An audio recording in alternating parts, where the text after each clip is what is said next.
Por escrito. Por escrito.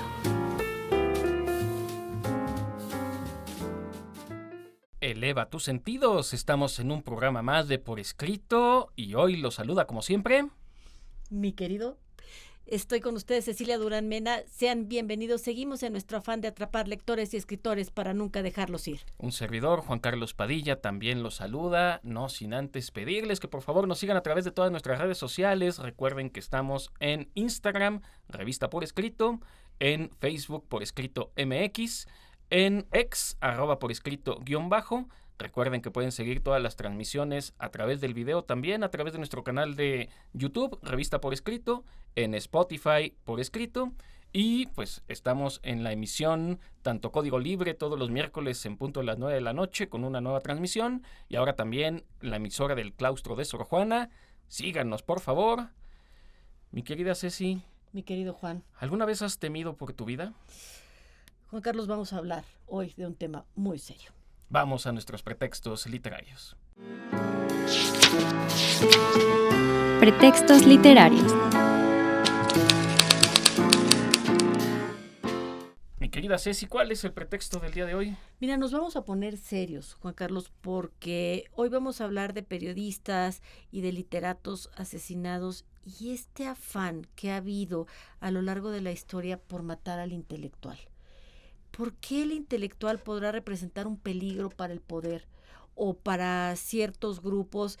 Y es que los intelectuales pueden representar pues una amenaza para regímenes autoritarios, para aquellos que no están haciendo mal las cosas, para grupos extremistas, en fin, y esta capacidad que el intelectual tiene para cuestionar el status quo a veces pues no es muy bien recibida. Vamos a hablar de eso y del peligro que es alzar la voz y emitir una opinión. Aquí en el guión nos ofrecen una extraordinaria idea que viene de Paulo Freire. Paulo Freire es un pedagogo, un intelectual brasileño. Dice, aseguraba que la clase dominante nunca querrá a una clase oprimida con bastante educación, pues esto podría generar cuestionamientos, revueltas y demás actos en contra del sistema. Y eso es lo que ocurre, desgraciadamente, no solo en México. No. Creo que lleva todo el tiempo sucediendo. Y uno se sorprende, Juan Carlos, cuando te enteras de personas que uno piensa que murieron tranquilamente en su casa y de repente te das cuenta de que es probable que por sus ideas críticas y profundas hayan sido asesinados. Y como bien dices, bueno, hoy México, y lo señala Reporteros Sin Fronteras, es el país con la cifra más alta de periodistas desaparecidos. Esto ha sucedido recientemente en nuestro país, pero ha sucedido en todas las latitudes, como bien dices, pasa aquí, pasa en Europa, pasa en Asia, pasa en demasiados lugares y no quisiéramos que estuviera sucediendo tanto. Entonces, creo que por eso es pertinente hablar el día de hoy de este tema. No, sin duda. Y evidentemente el tema puede trascender la literatura, puede llegar a redes sociales, por ejemplo. Sí. Ahorita sería terrible y toco madera, por supuesto, pero con toda la ola de influencers, con toda la ola de gente que quizá no pertenece a los medios, quizá no es un intelectual, pero no vayas a decir algo en contra de, porque en una de esas incomodas y te vas. Y en la historia ha habido muchos casos de gente incómoda. Y me gustaría comenzar con alguien que no era escritor, no era periodista, pero es el mejor ejemplo que podemos tener de esto. Sócrates. Uh-huh.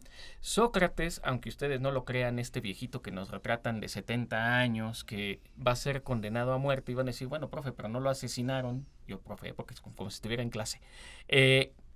No lo asesinaron, tuvo que beber la cicuta porque fue ejecutado. ¿Por qué ejecutan a Sócrates? Esto es lo que se vuelve muy interesante. Era muy incómodo para la clase política. Cuando nosotros leemos los diálogos de Platón, porque Sócrates no escribió nada y todo lo que sabemos de él lo sabemos a través de Platón, en realidad nos damos cuenta de que todos los personajes con los que él interactúa, con los que va a tener diálogos, son políticos. Y eso enojaba mucho a los políticos porque Sócrates se burlaba de que en realidad no sabían nada. Decían que sabían lo que era el amor, lo que era la verdad, lo que era la justicia, y Sócrates lo único que demostraba con su mayéutica filosófica es: a ver, explícame, a ver, explícame, a ver, explícame, y los hacía caer en contradicciones. Eso los molestaba, los enardecía, y todo parece indicar que sí lo condenan a muerte para decirle, ya estate quieto. Claro. Y en el estate quieto, en la congruencia socrática, pues terminan provocándole una muerte que probablemente los mismos políticos no querían. Sí. Claro, las cosas han cambiado mucho desde el 300 antes de Cristo. Y han cambiado, mi querido Juan Carlos, pero pienso, por ejemplo, en Cicerón. En Cicerón, que fue un hombre muy, muy cercano al poder, muy cercano a Octavio, Marco Antonio, a Lépido, que estaban ejerciendo el poder y de repente él, como suele suceder de repente con algunos intelectuales que son muy apoyados por cierta facción del poder y de repente pierden ese apoyo y se quedan como flotando en el aire, eso le pasó a Cicerón, que tuvo un alto desempeño político muy cercano al poder, un filósofo de veras, y sus libros y sus sobre todo sus discursos, esa congruencia y luego esa lamentación por este ejercicio de poder mal hecho. Claro, porque llega al poder el que no te acomoda y el que no te acomoda te termina mandando matar. No le va a encantar el comentario a Ceci, pero pues así son las cosas. A ver, no lo mataron, pero lo iban a condenar a muerte. Yo y sé lo de quién vas a agarraron hablar. en una redada Sí. con un grupo de literatos que estaban, sí, discutiendo política, como se supone que tendría que ser un derecho universal el poder discutir. Fedor Dostoyevsky va a ser llevado a fusilar, Siberia, sí. exiliado en Siberia, por supuesto, y en el momento en que lo iban a ejecutar, llegó una orden de que no los mataran, los dejaron libres y por eso salvó la vida, pero en realidad Dostoyevsky, por andarse involucrando con literatos y en temas políticos, también va a ser condenado a muerte. ¿Y qué me dices de Federico García Lorca? O sea, también un hombre, además, muy apreciado, socialmente muy apreciado, un hombre que además tenía como mucho carisma social, además de artístico, y que fue asesinado por el bando que dio el golpe de Estado en España en 1936 y poquitito después de iniciada la guerra civil, pues como que no les caía muy bien García Lorca por lo que decía, por cómo actuaba, por sus preferencias, por lo que él era, en fin, fue una cosa terrible, terrible. Ya hablaremos más en las conversaciones sobre esto, pero hay varios casos y casos también recientes. Aquí en el Sí, guión nos regalan el de Victoria Amelia, bastante joven. Había sacado a la luz el caso del escritor Volodymyr Bakulenko, asesinado por las tropas rusas luego de que éste enterrara sus diarios en el jardín de su casa. Y ahora es ella la que amanece muerta por andar revelando las cosas que el otro había escondido. Sí, Es caramba. increíble esto, ya lo decíamos, desde Sócrates, pasando por Cicerón, pasando por Dostoyevsky, alimenta nuestros días y desgraciadamente es el pan nuestro de cada día, porque incomoda mucho el intelectual. Sin duda. ¿Algún último apunte antes de irnos a la siguiente sección? Pues sí, las palabras duelen, las palabras de repente pueden condenar y creo que hay que hablar de ello porque no se puede poner esto como polvo debajo de la Sí, sin duda, tiene que salir a la luz. Pero bueno, lo dejamos de momento aquí. Nada más últimos apuntes, el caso de Bernard Maris en Francia. De Bruno Schulz, por ejemplo. De Bruno Schulz. Casos emblemáticos, bueno, en México ni qué decir, Manuel ¿no? Buendía, piensa, o todos los que recientemente, en los últimos años, pues han perdido la vida por elevar la voz, Juan Carlos. Y pues por ellos también hacemos el programa. Vamos a la siguiente sección.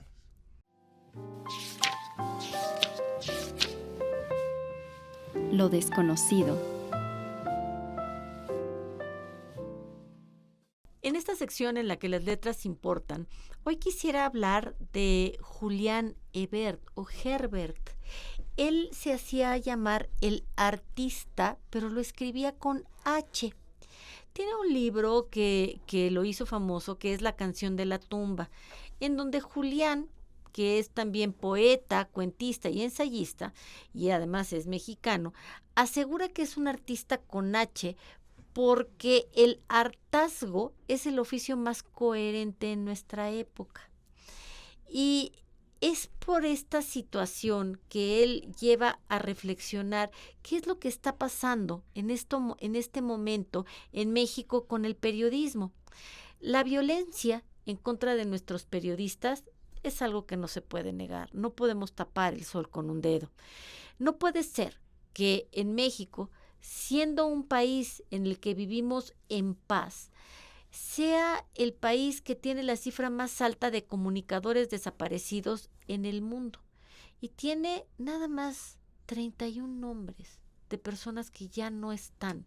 31 nombres que están en esta lista de sangre, y eso es terrible. Parece que la censura es la niebla que ni los más fuertes vientos han podido despejar. ¿Dónde queda el derecho a decir lo que yo opino? ¿Dónde queda mi derecho a hablar de aquello que yo quiero y necesito hablar? ¿Por qué no defendemos más a la información? Me pregunto. ¿Será que a nosotros mismos ya nos está empezando a dar miedo pensar? Y es que esto de no pensar nos lleva a este tedio, a este aburrimiento en el que la sociedad mexicana es la persistente violencia de género. En el año del 2022 se atendieron, y esta cifra me pone la piel chinita, más de 9,000 casos de violencia sexual contra personas entre 1 y 17 años, según los datos de la Secretaría de Salud. Además, en noviembre del 2023 se registraron 72 feminicidios, según el Sistema Nacional de Seguridad Pública. Estas cifras alarmantes revelan esta urgente necesidad que tenemos de tomar medidas efectivas, de elevar la voz. Pero ¿quién es el valiente que eleva la voz? ¿Por qué habríamos de elevar la voz y entonces ponernos en riesgo? Combatir la violencia contra los que piensan, combatir la violencia contra las mujeres, contra las niñas, contra los niños, en todas sus formas. Es importante, por lo tanto, reflexionar aquello que vemos, que consumimos, que nos hace caer una y otra vez en este bucle de complacencia en donde parece que ya estamos normalizando la violencia. El consumismo desenfrenado no se salva de esto, aunque quisiéramos justificarlo. Por ejemplo, hay la generación de basura, que también contribuye a este sentimiento de la sociedad mexicana. La persistente desigualdad entre los que todo tienen y los que nada tienen. El precariato. Todos estos temas que de repente hay personas que los abordan con seriedad, que investigan. ¿Y qué tal el pago por derecho de piso? ¿Qué tal el tratar de defender un negocio que tú estás haciendo por la buena? ¿Qué tal toda la corrupción? ¿Y qué tal que esa pluma que nos está haciendo reflexionar, que nos saca del hartazgo, que nos lleva a pensar y a generar argumentos, de repente la callan? Y la calla la sangre, la calla que se apagó esa voz, que se apagó esta vida. Y para rematar, el declive lector de la población mexicana, que refleja una preocupante apatía frente a todo lo que está sucediendo en nuestro entorno. Así como los artistas que nos proponía el propio Julián Ebert, así tal vez nosotros deberíamos de reconocer la importancia de todos estos problemas, de trabajar en conjunto para abordar sus causas subyacentes y para promover un cambio positivo en nuestra sociedad. Estar hartos se vale, pero deja de serlo cuando nos mantenemos así todo el tiempo. Por eso, en este espacio, seguimos atrapando lectores y convocando a la lectura para nunca dejarlos ir.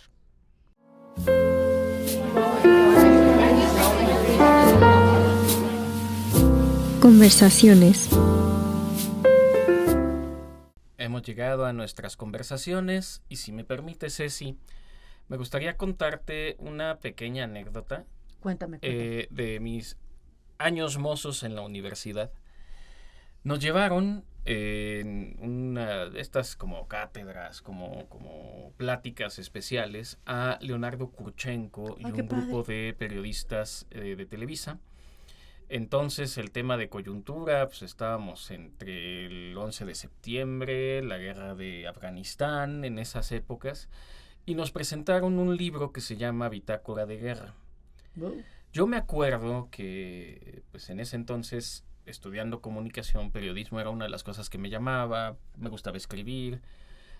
Después de esa plática decidí que yo no quería ser periodista. ¿Por qué? Porque se me iba a ir la vida en eso. Sí. Y ya desde entonces hablábamos de eso. Y quería comenzar un poco con esto porque, a ver, por un lado es una recomendación que podemos hacer. No es obra de Leonardo Kurchenko, más bien él recopila las historias, las bitácoras de los tiempos de guerra del reportero de a pie. Ujú. Y la verdad es que es escabroso. Y en realidad eso fue lo que orientó que, pues, al menos al periodismo, no me iba yo a dedicar después de esa plática. Y fíjate que, mi querido Juan, que es que yo sí creo que hay animalitos que vienen de otro corral, ¿no? Y la vocación del periodista es algo como la vocación del médico, o sea, tú tienes que ir detrás de eso que tú quieres contar y tienes que tener el valor de decir tu opinión, de narrar crónicas, en fin, y creo que estas experiencias tienen que pasar también por un filtro de mucho análisis, de mucha madurez y sobre todo de mucho valor, porque muchas veces vas a decir cosas que van a incomodarle a la gente, porque no puedes como periodista ser monedita de oro y en esta condición, cuando tú le pisas los callos a alguien poderoso, híjole, y caes de su gracia, entonces, bueno, y claro, alrededor de esto vienen como una serie de enigmas, de misterios. ¿Cuántas personas que pensamos que murieron plácidamente en su casa, tal vez pasó otra cosa por ahí? Exactamente. Ahorita estaba recordando dos personajes que yo admiro mucho y los admiro por esa valentía. No han sido asesinados, pero están en una situación quizá tan incómoda como eso. Dicen que hay cosas peores que la muerte. Estoy pensando en Julian Assange, por un lado, con todo el escándalo de Wikileaks, Sí, y claro. por otro lado de Edward Snowden, que vive en algún lugar de Rusia. ¿Por qué? Por tener la valentía de decir, a ver, está pasando esto y nadie está haciendo nada. Sí, no se Y ahorita hagan. que referías a cuánta gente creemos que murió, eh, quiero hablar del primer caso, que son dos de los que quiero platicar el día de hoy. Uno es el de Pablo Neruda. Ujú. Ya habíamos hablado de esto en el programa de Pablo Neruda, que pues se revela ahora sí se admite, porque ya pasaron varios gobiernos después de todo esto, que en realidad Pablo Neruda fue asesinado. Fue envenenado. Fue envenenado, él estaba en el hospital, sí padecía ya una enfermedad, no iba a tardar en morir. Sin embargo, no es lo mismo acelerar la muerte en un momento en que el proceso político lo permite. Es incómodo lo que voy a decir, pero sí, muchas veces es justo la extrema de un lado, en este caso la derecha, la que termina deshaciéndose de la gente que tiene influencia. Y es que la influencia sí la tienen los periodistas, sí la tienen los escritores, porque son ellos los que mueven las ideas. Entonces, ya se había dicho que el chofer de Pablo Neruda había dicho que más bien habría sido asesinado, o eso pensaba el mismo Neruda y se lo decía. Sin embargo, pues se tomó una versión oficial, rapidito, lo mandamos al Ujú. periodismo, que el periodismo también está secuestrado por la política en buena medida y por eso es que es tan incómodo. Pero ahí tenemos el caso de un literato, de un poeta asesinado. Y creo, mi querido Juan, que en este programa lo que nosotros queremos es rendir homenaje a estos que fueron silenciados por alguna razón, sea la que fuere, que fueron muertos, que fueron asesinados. Y creo que una de las mejores formas que tenemos para homenajearlos es leerlos, Juan Carlos. Sí, sin duda, sin duda, sin duda. Y bueno, y Pablo Neruda además tiene de todo. Tiene de todo. Sí, Pero sí, ibas a más. contar otra. No, bueno, es que he estado a partir de la Feria del Libro del año pasado, justo que platicamos de Unamuno, me empecé a obsesionar con Unamuno. Dije, bueno, tengo que leer más, porque si Buena leí obsesión, Niebla y ¿eh? demás, andaba yo leyendo La tía Tula que no había leído, y encontré un libro en la misma feria que se llama La doble muerte de Unamuno. Me llamó la atención, ¿cómo que la doble muerte de Unamuno? A ver, Unamuno se parece mucho en ese sentido a Pablo Neruda. Mm. Solo que Unamuno es un poquito más difícil de leer porque la falange fascista de Franco lo tomaba como bandera ideológica porque en algún momento apoyó a la derecha. Sin embargo, su mismo pensamiento era más de corte socialista y por eso algunos socialistas también lo consideraban de izquierda. En realidad el argumento es que Unamuno era muy de Unamuno y nada más, un intelectual independiente que decía lo que creía conveniente en el momento en que lo creía. Justo el mismo año que va a morir Unamuno, habían matado a García Lorca, Sí. ya lo mencionabas al inicio del programa, pero el gobierno se dio cuenta del error que cometieron, porque haber matado al poeta, la Lo hizo gente se mártir. les vino encima, porque sobre todo en aquella época había mucha influencia por parte de, bueno, en este caso García Lorca. No podían cometer el mismo error con Unamuno. Unamuno sabe, y eso es lo que revela el libro de la doble muerte de Unamuno, que lo estaban persiguiendo, que lo iban a matar. En realidad lo que hace el libro es no decir que lo mataron porque no tienen No pruebas. hay evidencia, Sin no. embargo, sí desmienten la versión oficial.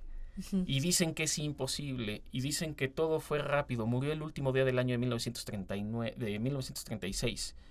Y rapidito, alguien que se supone que era su amigo, que en realidad no era su amigo, fue la única persona que lo vio y todo el mundo se quedó con la versión oficial. Ujú. Pero en realidad, y después de haber leído el libro, y además hay una película, ay, se me fue ahorita el nombre del documental, no, la verdad es que basta ver un poco para darse cuenta que ahí hay gato encerrado y que en realidad sí fue asesinado Miguel de Unamuno. Híjole, y hablabas, por ejemplo, de todas estas personas que cayeron a manos de gobiernos ultraderechistas, pero también del otro lado hay cosas, Sí. y muy, muy recientes. Ana Politkovskaya escribió Te designamos terrorista. Este es un artículo que se publicó en forma póstuma y decía, fíjense bien, cada día tengo ante mí decenas de carpetas. Son las copias de los expedientes de las causas penales de personas encarceladas o que se encuentran bajo investigación por, y pone entre comillas, terrorismo. ¿Por qué la palabra terrorismo entre comillas? Pues porque la mayoría de las personas habían sido designadas terroristas y esta práctica de designar al incómodo como terroristas desplazó en 2006 la verdadera lucha antiterrorista. Entonces ya me caes mal, pues ya te digo que tú eres terrorista y pues ya sabes lo que te va a suceder. Cuando la fiscalía y los tribunales trabajan no en aras de hacer justicia, sino de ser como un brazo que le ayuda al poder a tener sus venganzas propias, a callar al incómodo. Esto fue lo que Ana Politkovskaya, me cuesta trabajo, Politkovskaya, estaba denunciando y por esta razón la mataron. Me gustaría aprovechar el tema de los asesinatos, no solo para hablar de los periodistas o de los escritores que fueron muertos, sino también para hablar un poco de asesinato en la literatura. Uh-huh. Y es que aquí tenemos al padre de los asesinatos, William Shakespeare. En sus 37 obras teatrales, William Shakespeare mató a 250 personajes de múltiples y diversas maneras. Qué ocioso, Juan Carlos, te pusiste a contarlo. Obviamente no soy yo el ocioso, hay gente más ociosa que yo. Yo solo soy lo suficientemente ocioso para andar siguiendo a esas personas. Sobre todo Shakespeare solía hacer morir a personajes a través de heridas con armas afiladas. Hamlet será uno de ellos, Uh-huh. siendo experto en la variedad de daños que estos artefactos podían causar en el cuerpo humano. Y evidentemente pues era la tecnología de entonces. No digo que no existiera porque ya había pólvora en tiempos de Shakespeare, pero no había armas de fuego como tal, como para andar asesinando así a sus personajes. Pero ahí tenemos un poco de relación entre asesinatos y literatura. Sí, fíjate que yo quisiera hablar de otra escritora que también lamentablemente fue asesinada, Victoria Melina, y ella tiene un libro curioso, se llama Un hogar para Dom. Dom es un perrito. ¿Ok? Y entonces esta novela se centró en la investigación de crímenes de guerra tras la invasión rusa a su país. Imagínate nada más. Obtuvo varios premios. Ella sí fue una mujer muy reconocida. Obtuvo el premio Joseph Conrad y fue finalista del Premio de Literatura de la Unión Europea. Esta historia no trata de un asesinato. Fíjate, aquí le da a ella una vuelta, sino de la vida, que siempre precede a un asesinato. decía que trataba de la vida de un perro que llenaba de alegría y de amor la vida humana de una familia llena de dudas, de recuerdos, de anhelos y de esta vida feliz. Porque si miras a tu alrededor y hueles las huellas que se dejaron atrás, ahí sabes que fuiste feliz. Fue asesinada esta mujer también. Regresando para suavizar un poco, personajes que fueron asesinados, y no me lo vas a caer, mi querida Ceci, porque ¿quién? parece que es un personaje inmortal y en realidad no pude traer el libro, se me olvidó. Robin Hood. ¿Cómo Robin crees? Hood, el proscrito en los baladas, en los cantares. Robin Hood es una obra, sí, medieval tardía, Ajá, que es también todavía mucho tradición oral. sí. Robin Hood es un proscrito. Hay que quitar un poco esta idea romántica Sí. de que era el que le quitaba a los ricos para darle a los pobres, que sí era generoso, eso es verdad, de las cosas que él robaba.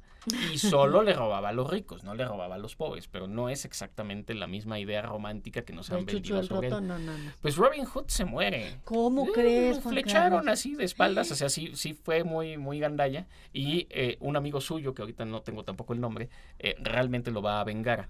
Evidentemente, entre la ficción y la realidad se teje el personaje de Robin Hood, pero encontré que se supone que hay un epitafio. Voy a leer el epitafio de Robin Hood que se supone que hizo la priora del monasterio de Kirklesley en Yorkshire. A ver. Roberto, conde de Huntington, yace bajo este pequeño monolito. Ningún arquero fue de tal virtud, por silvestre se llamó Robin Hood. 13 años enteros y algo más. En esta zona norte fue un suplicio que, proscritos como sus nombres y él, no los vuelve a conocer Inglaterra. Se llamaba Roberto. Pues sí. Y además era noble. Sí, y por eso es proscrito y por eso era tan castigado. O sea, lo que hizo fue más bien no ser parte del gobierno. Ah. Al final, por eso quizá fue asesinado. Pues tal vez. Fíjate que hablabas de personajes que fueron asesinados y a ver, ¿qué te parece, Juan Carlos? Que yo te voy a platicar. Esta es una crónica, ¿verdad? Y todo el mundo sabemos en esta crónica cómo va a terminar. Y termina en un asesinato y así empieza esta crónica que en realidad es una novela. Y estoy hablando nada más y nada menos que de un personaje muy famoso, Santiago Nazar, que está en un pequeño pueblo latinoamericano y en una cadena de eventos, además mentirosos, lo llevan a este trágico destino que todos los lectores conocemos desde antes. ¿Quién pudo haber sido el periodista ganador del premio Nobel que escribió esta novela? Pues ni más ni menos que Gabriel García Márquez. Así es, Crónica de una muerte anunciada. Sin duda. A ver, aquí en el guión nos regalan recomendaciones. Eva Luna, de Isabel Allende. La historia narra las experiencias de Eva desde su infancia hasta su madurez, destacando su ingenio, su valentía como buena habilidosa, habilidades como narradora, y a lo largo de la novela se encuentra con varios personajes y vive una serie de aventuras que la llevan a descubrir el amor, la amistad, el poder de la palabra, y pues ahí tenemos el misterio. Trabajos de Reino, de Yuri Herrera. Esta novela es una novelita corta que narra la historia de un rey lobo. Es un compositor de corridos que es contratado por el rey, un narcotraficante que maneja todo el territorio. Lo interesante de esta novela es que, aunque nunca menciona la palabra narco, todo el tiempo el lenguaje, y eso me encanta, que sea a partir de estos telones que vas recorriendo a partir de la palabra, nos dejan las huellas para saber de qué estamos hablando. En la narración, el rey tiene a su mando a un periodista, qué fuerte, quien maneja cuidadosamente toda la información que se divulga. Como era de esperarse, este personaje es asesinado por los temas que trata. Una novela que quizá no acaba en asesinato, pero juega un poco con esto también. Estoy pensando en Fahrenheit 451, donde, a ver, aquí lo que se está prohibiendo es la lectura, de acuerdo, y se van a quemar los libros, de acuerdo. Aquí la cuestión es que estos policías sí arrestaban a la gente que leía, estaba prohibido leer. Pero me quiero ir hacia el final, y perdón el spoiler, pero es que es muy importante. las personas que logran escapar de la ciudad se terminan comprometiendo a aprenderse un libro de memoria. Y aquí lo que es muy bonito y muy triste a la vez es, claro, fantástico, quieres aventarte Los Hermanos Karamazov de Dostoyevsky, pues No. pregúntale a Juan Carlos y te lo va a contar de pies a cabeza. La cuestión es que cuando muera el personaje que conocías ahora, va a morir con la Morirá obra, el libro. a menos de que y por eso es importante hacer documentación. Me parece que es ahí donde se da el asesinato, no solo es la quema del libro, Estoy de acuerdo. la pérdida de la memoria cuando no leemos a los autores. Ya lo decías al inicio del programa, la mejor manera de honrar a estos periodistas, a estos escritores, es leyéndolos. Y es que, bien lo dices, Juan Carlos, yo siempre he dicho que la vocación de todo texto es ser leído. Cuando un texto no es leído, cuando un texto pierde a su lector, muere. Y la vocación del escritor es esa, precisamente, que su texto sea conocido. A mí que no me digan que uno escribe para el mejor lector posible y el mejor lector posible son tus propios ojos. No es verdad. El texto ha de leerse. Por eso matar a un intelectual es terrible. Por eso silenciar una voz es verdaderamente atroz. Eso creo que vale la pena dejarlo muy puntualmente claro. Bien, yo quisiera ir cerrando el programa con una muerte simpática, dulce, curiosa, entretenida y falsa. Ay, Juan Carlos. Estoy hablando de Mafalda de Quino. Hay un rumor fantástico de que Quino había matado a Mafalda. En realidad no lo hace, dejó de hacer la tira cómica de Mafalda, quizá porque el mismo Quino pues, se hartó de ella, ¿no? Y fueron los mexicanos los que hicieron una parodia al final y una paradoja, porque Mafalda no le gusta la sopa y la atropella un camión de sopa. Que a ver, no hay camiones de sopa, porque la sopa no se traslada de esa manera. Pero es la muerte de un personaje que dio mucha vida, sobre todo en Latinoamérica, particularmente Sí. en México. Un personaje muy entrañable, un personaje que cuestionaba. Crítico. Entonces vuelve a ser otra vez esta suerte de el intelectual, aunque sea una niña, la que cuestiona la autoridad. Eso me parece fantástico. ¿Y qué me dices tú de matar a Don Quijote? Don Quijote, en la primera parte del Quijote, no muere. Lo tienen que matar porque después por ahí los adversarios de Cervantes pues empiezan a generar otro Quijote de muy ínfima calidad. Y hay una segunda parte en donde ahora sí Cervantes le va a dar muerte al gran Don Quijote. Sí, para que ya no lo puedan resucitar. Ya que nadie me lo vaya a resucitar. Muy bien, quiero cerrar con una recomendación, ahora que estamos cerca de temas de premios, entrega de premios a la academia. Les quiero recomendar la película de American Fiction, ficción norteamericana. Es importante hacer esa aclaración. Donde es un escritor afroamericano que le gusta escribir, pero está harto de cómo se encierra a los afroamericanos en Estados Unidos, y lo que vende es toda la tragedia de los afroamericanos. Ha pasado suficiente tiempo para que haya otras historias relevantes. Sí, no quiero contar mucho de esta gran película, me pareció sensacional. Véanla porque está llena de una reflexión que además va a terminar de manera paradójica, un poco a la usanza de este programa. Vamos cerrando, por favor, mi querida Ceci. Seguimos atrapando lectores y escritores para nunca dejarlos ir, y quiero agradecer entrañablemente a María Fernanda Carmona por la confección de este grandísimo guión. Un servidor, Juan Carlos Padilla, también se despide, no sin antes agradecer a todo el equipo. Tenemos casa llena, por supuesto, sí. Agradecer a Isis, tenemos a Ana Valdés, tenemos a Luis, tenemos a Alex aquí en cabina, no sé si anda Lalo por allá también. Que su vida literaria sea gozosa. Ultimátum. Si muero, dejad el balcón abierto. El niño come naranjas. Desde mi balcón lo veo. El segador ciega el trigo. Desde mi balcón lo siento. Si muero, dejad el balcón abierto. Despedida, Federico García Lorca.